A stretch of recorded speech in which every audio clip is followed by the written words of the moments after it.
All right, so here we are today. We are going to finish up lesson 2, and what we'll be working on today is the slip attack. We'll be working on accelerating our attacks, and we will be working on the C-cut during thrusts, and we'll be working on some combinations, beginning to throw some combinations of the angles. And we're just waiting for Scott to get here, and we'll be able to get things started. Claire, can you read it all? I can read it just fine, actually. Okay, so with the slip attack, this is where the intervals, how far away we're going to be from somebody, and the step and drag, our method of movement, are going to come together. Since we know that we prefer a specific distance between the threat and us, and we know that moving in a step and drag manner is advantageous, we're going to move with a step and drag in a manner where everything is going to be very exaggerated, okay? So that we can attack quicker from further away. Also in the slip attack, the drag is not always going to be used because we may want to jump in with an attack and then come right back, right? So to perform a slip attack, we begin in our regular stance, and we quickly are going to lift our front leg as if we're trying to touch it up towards our chest. So the front knee is going to be lifted up. I said the leg, but I mean really the knee is going to be lifted up quickly, so that would be the leg too. But we're going to bring that up towards our chest, and this is going to cause us to begin to fall forward if we're doing that right, because we're going to have a forward type profile in our stance. So if you lift that front leg real quick, you're going to start falling forward. So simultaneous to that, we're going to vault forward off of the back leg, and we're also going to lean forward so that we get even more reach. Our reach will be further extended. The object of this is to slip well inside of the contact range and slash or thrust faster than the threat can respond. This is made more effective if we slip towards the threat's flank, where we'll be less exposed to counterattacks, and we'll look at that more when we do some advanced footwork. Let's see, at the completion of the slip attack, our lead foot should be about 2.5 feet further forward.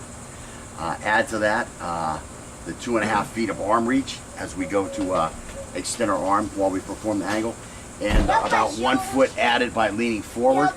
We're going to be successfully bridging a 6-foot gap between us and the target. So we'll go ahead and we'll get started on that. What's up, Jolly? We have our target right here, and what I'm going to do is I'm going to step outside of where he'll be able to touch me. I can even come back all the way to here.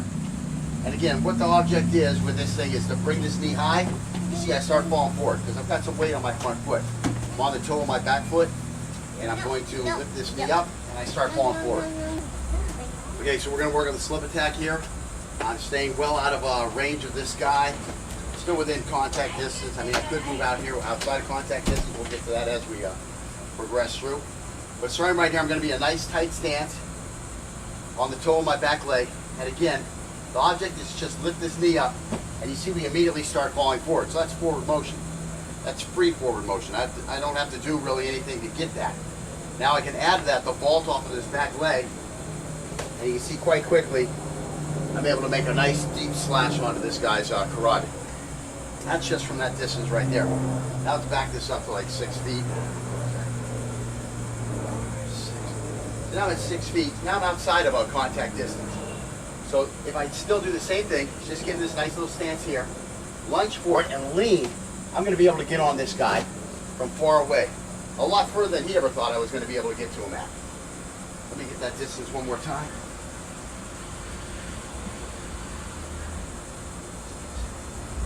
About right here.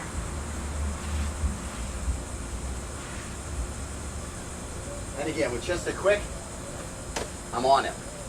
Just one quick little step, bringing that knee forward and lunging, and I'm on this guy. And again, this is from quite a ways out, where he didn't think there was probably any chance of me getting in. Now, will we be attacking from this distance? No, it's a little far in most instances, in most cases, to attack from this far out. But here, this guy has to think he's safe from right here. Now here, I can get a nice deep slash or a thrust in, and I move at him quite quickly. So Scott, that's what we're going to do. We'll go from about the shadow point here. The shadow point, you would have to think you're halfway safe. Here, stand on the shadow here, and I'll stand with this guy here, slide over that way so you're on the shadow. I mean, at this distance, put your hands out. I mean, you can see we're outside of contact distance here. This is a good distance. Again, so I must have been, maybe I was a little further than 6 feet, maybe I was only 5 feet, what we're doing now. But you have to feel kind of safe at this distance. Like, I'm pretty safe, you know. You're not thinking that this guy can reach out and touch you in one bang, quick motion. Now, if you're a skilled fighter, you probably are. But I don't think most guys with a knife who are trying to rob you or threaten you in some way are skilled fighters. You know, it's the old martial arts thing that as you become confident in your skills, you don't have the need to go out and boost your ego in that type of way. There are some guys out there doing it, of course. Some guys doing it for just training purposes, but typically they don't pick on the other nice guys. You know, they're going to go find some thug. At least that's the way I used to do it. I didn't want to just fight with some guy who wasn't going to fight back. So anyways, we're going to do several of these now, just following some different drills, and we'll let you guys watch some of that. So Scott, what we're going to start with for this drill is we're just going to perform the movement, step and drag. So we'll go forward and without any angle at all. So just kind of jump in there and get used to the footwork. Right. Now what you got to do is everything's got to happen. All three have to happen at the same time. So just work your way through it. Now bend that back leg a little bit. Get up on that toe. That's where you want to be there. Now just start working out there. Don't put an angle out. Just jump out and fit. Here, let me show you one time. So we're just going to be here like this, and we're just going to complete the step and drag. Okay. So the back leg is still going to come forward, and bam, here we are like this, okay? That's it. That's it. Try to get that front knee a little higher. There, you see how that helps you out? Makes you go forward. So you're well on top of this guy, from 5 feet away. With your height, you can definitely move back, but we don't want to wear your legs out because we're going to be doing this a lot there. So let me pop through on a couple. There you go, Jesse.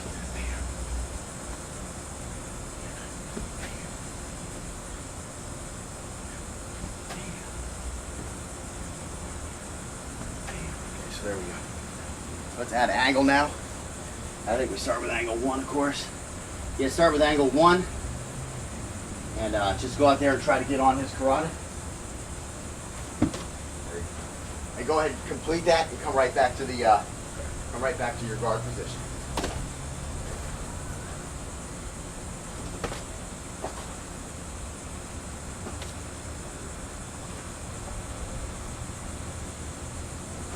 We like 2 of them will switch off. I know it's hot out here. It's August in South Florida.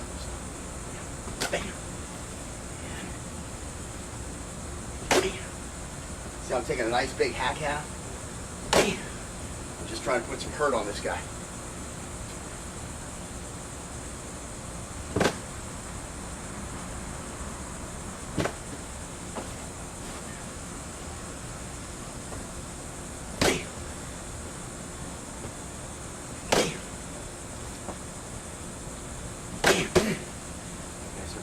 What was that?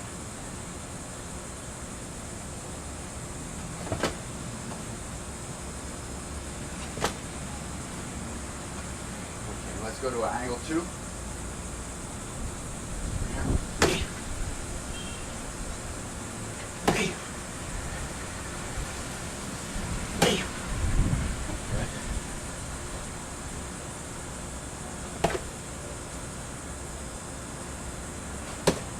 More down, just like you're coming right back to here. And let's go to an angle 3. Just come straight across. Just slashing that belly.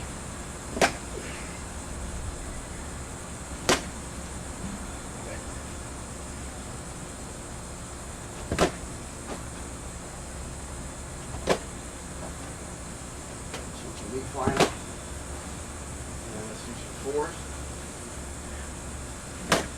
And again, we're using all those same principles, that snapping, staying in the box, not going way out wide with the follow-throughs or with the wind-up.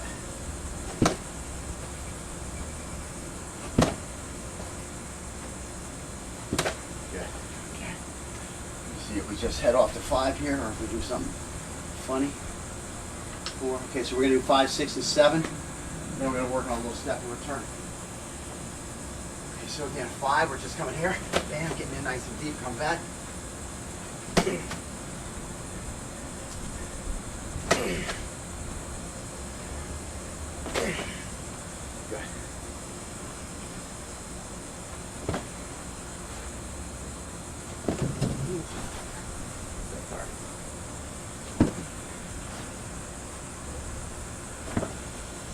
good with those last 3 fingers.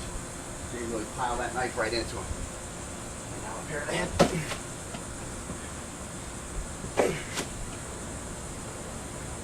One for the eyes. There we go.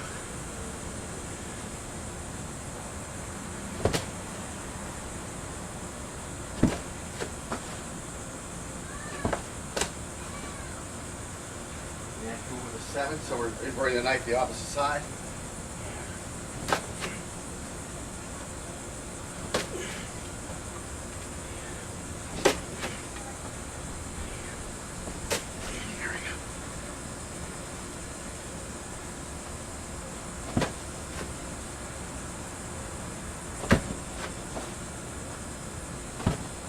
Now what we're going to do is we're going to do a step and return. So we're going to jump out there as far as we can. And the object is to come back as quickly as possible. So we're not going to bring this leg up like we were. We're just going to come here on this one and jump back. And again, these just little slashes at them. And right back. Go ahead and make sure your foot's beyond the shadow there. There we go.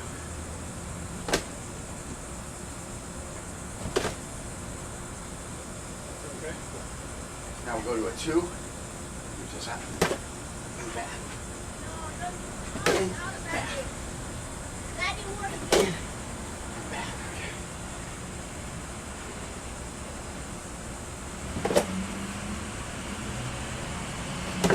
And again, we're really exaggerating this technique. I mean, to try to extend your legs that far and move is not going to be the advanced way we're going to be doing these things. But we're really trying to get the legs used to moving, having them spread, try to get that maximum range with the legs, and then forcing yourself back off. It's a good exercise for the legs, although in actuality we would probably be spinning off at that point, which is a technique, again, we'll get to when we get to the advanced levels. You just don't want to get out here like this and then have to fight yourself all the way back this way. Unless, you know, it's a finishing technique, then you can get away with it. But in general, you don't want to depend on a technique being a finishing technique. There's other things you have to do, even when you do land a finishing technique, to protect yourself in case, like I say, it doesn't finish the guy. Which would be like checking or, again, pivoting off the center line. So let's see, so now we're going to go on to, we did 2, so now we're on angle 3. So again, just these lower angles, because it's a straighter line, you have a lot more reach. So it becomes easier to get these without overextending from that range just outside of contact distance.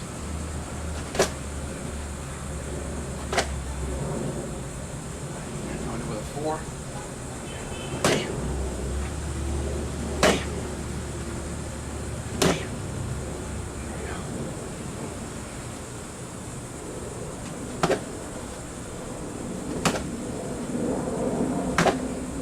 Take your time with this stuff. You don't have to run through them all one right after the other like we are.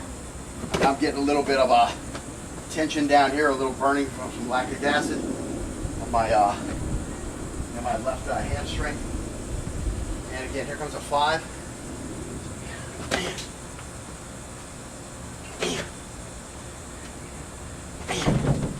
So I'm getting nice deep lunge there. I'm outside of my foot is 2 or 3 inches outside of contact distance on the bottom.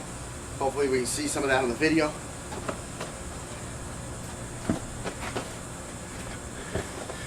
Yeah, we can see all that footwork there.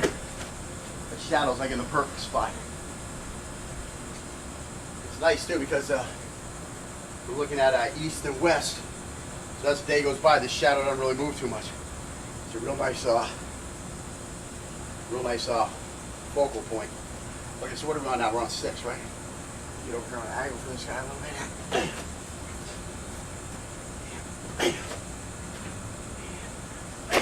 Whoops.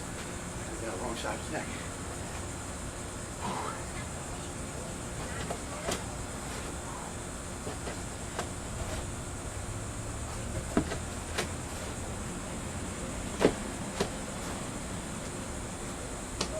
me just tell a little story about when I was younger.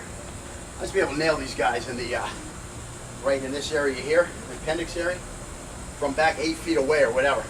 Just flying with a big, I mean, I used to weigh like 150 pounds, and I could just fly in from here with a single step and drag and get way the heck in here on these guys. This hand could block anything that was attempting to block my strike. I use this hand to push it off, and I just eat these guys up right here in this area. Spin off to the side and be gone before they realize what happened. So anyways, now I'm coming up here to a 7.